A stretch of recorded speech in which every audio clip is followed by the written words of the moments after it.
Dende a Rúa Palamios en Pontevedra ata México, Perú ou Arxentina. Para a libraría Baroja non hai fronteiras grazas a TikTok. Que leyendo verse crezco espiritualmente. No 1995, tras o seu paso por varias carreiras universitarias, Fernando Iglesias decidiu que era o momento de asentar. Naceu así esta libraría que foi reinventándose cos tempos. Comezou especializándose no deporte, despois nos cans. O mundo da papelería e copistería tamén foi unha das súas vidas. Cheguei a ter aquí 7 máquinas traballando. Eu traballaba con prácticamente todas as academias que había en Pontevedra, sobre todo de informática.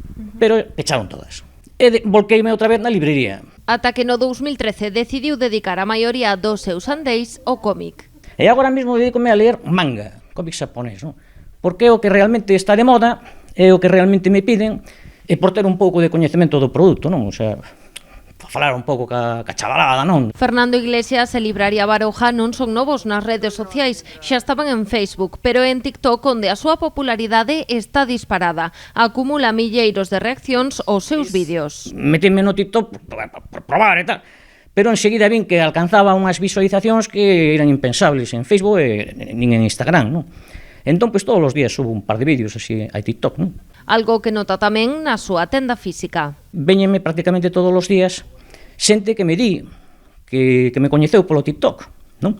Da Coruña, mira, o domingo viñeron de Ponte Caldelas, non? E sí, dicimos física, porque renega totalmente da venda online. Venderche un produto de 8 euros, non cobrarche se cadra o envío, como fai algunha distribuidora de online, non? Eu se fago eso, perdo cartos. Se quero que o paquete vaya bonito, teño que gastar 80 céntimos nun cartón.